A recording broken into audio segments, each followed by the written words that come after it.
Hey guys, I'm Azra, and in this Lord of the Rings Return to Moria video, I will show you how to buff in this game. You shouldn't underestimate the buffing effects because they are quite nice in combat and more. Let's get going with the first buff, which is the easiest to attain. You need to build the building called Memorial Flame. It takes 5 heroes token to build this structure. Once you have done so, you click on the action button, and then you will get a buff called Hero Spirit. If you want to see what effect it has, just click on the tap button, which will also show you this drop menu explaining the buff. Restoring and honoring Khazad-dûm gives a bonus to energy for a short time. Next buff is a bit harder to attain, and also it's a bit tricky to understand this buff, which is the Treasure Trove. Similar to the Memorial Flame, you first need to build this, but in order to increase the effect of this buff,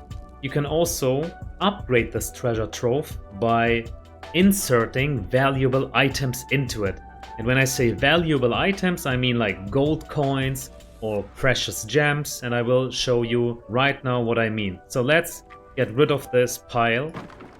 And there you see we have a lot of gold being dropped to the bottom. I'm gonna collect it. And now let's start from zero. So first of all, you need to craft this building. Go to the menu over here, click to treasure trove. You have various levels of this item. Level 1 is a treasure cache. Level 2 is a treasure pile. And the biggest buff you get from the treasure trove, which is the level 3 version of it, it needs around 800 gold coins. But once you have it, immediately build it, get rid of the lower level ones, because this will be the best buff of its own version. Now, in order to increase the impact of this buff, you need to insert precious things. You see to the right of the treasure trove text, it says capacity 0 out of 5 right now. This is because I haven't inserted anything valuable in it yet. In my inventory, this is what I say is a precious gem. It could be a sapphire, it could be a quartz, it could be even gold coins or amber. You get the gist of it. So as soon as the text states precious gem or something familiar to it, like semi-precious gem, it will work. You can use this to buff this structure. In order to further increase the effect of this building, you now scroll to the bottom, scroll once more, and then it says add treasure.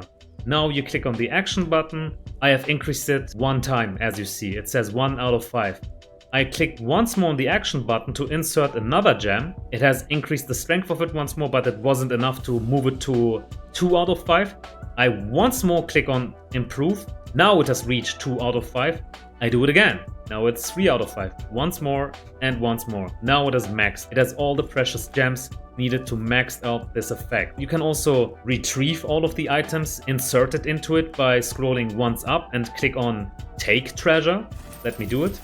You see, everything is back in my inventory, but I want this to be my next best buffing station, so I insert it back. Now, in order to get the buff, you just scroll to the top again and now click admire. So let's do that.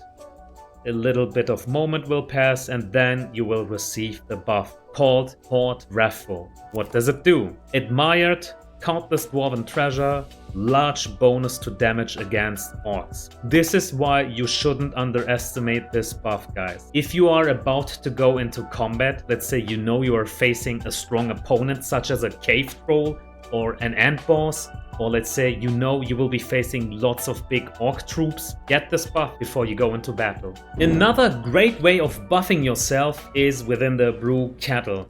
Now this structure is something that is very beneficial. It has 2 buffs for you. One is straightforward, the other one is a bit hidden. This brew kettle have 2 points of action. The first one is where you craft the brew, that is here in front of it. You click on it, and here you see all the brewing recipes you already have unlocked with their specific effects, like the Scour Pilsner is preventing and curing poison, or let's say the Hobgoblet Lager is giving you maximum stamina and also increases the stamina regeneration. I like these 2 recipes quite a lot. And in order to craft these, you now have to look at the requirements, have the raw material ready, click on, well, if you have it, click on this button, it will then just say craft. And then some time will pass, like around 8 to 15 minutes before this beer is ready. Once it's being crafted, it's being available at the second point over here called the tap. And from here, you now have a few options. The first option is you just take a mug by clicking on the action button, and there you see you hold the mug in your hand. To activate the first buff, drink 4 sips of this mug. You see to the left bottom corner, it says Scour Pilsner. It has a little timer. You need to finish this timer, drinking once more, a third time, and a fourth time to activate the Scour Pilsner buff. It is called Fortified, with the effect a brew cleanse any poison and prevents further effects of poison for a short time. So now you have activated the first buff. Let me also show you one more thing. If you don't want this brewing recipe anymore, since let's say you have decided to, instead of drinking Scour Pilsner, you want a Hobgoblet Lager, you can of course drain it. You scroll to the bottom, click on the action button to drain Scour Pilsner. Then the whole brew kettle will be empty and you can start crafting a new recipe. All of that information is revolving around the first buff. The second buff is a bit more hidden.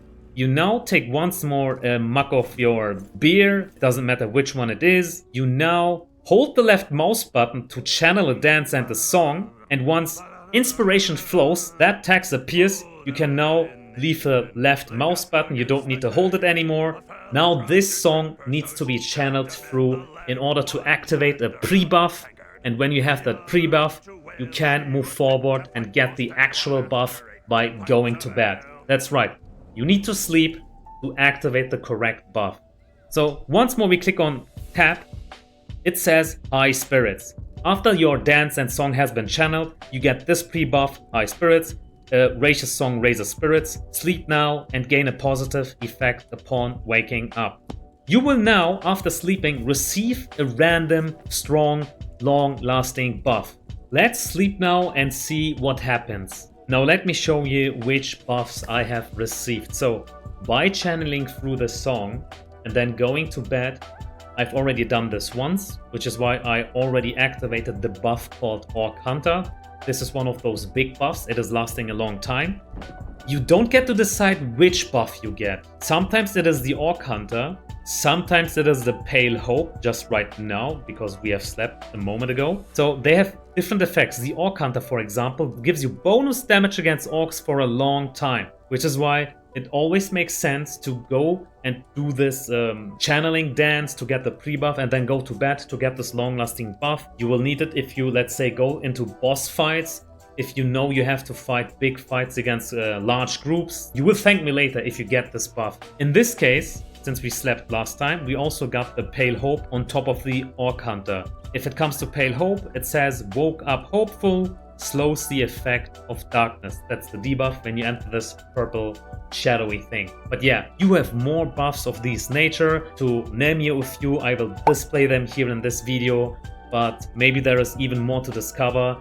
Go try out channeling the pre-buff and then going to sleep. Maybe the game devs will even patch a few more of these long-lasting buffs in the future, but at least now you know how they work. These are all the important buffs which you can get on a go whenever you go out for combat. If you ask me, you should always get those buffs. They are just too good to neglect. It was a bit tricky to finding out how they work, but once you know, it's not really that hard. And after that, you will have a much better time fighting within Moria, exploring those mines and caves. If this video was useful to you guys, please let me know by leaving a like, consider subscribing. It is, after all, helping my channel to grow, and I do plan to create more videos. It's the best way of supporting my channel. And that being said, I see you guys next time.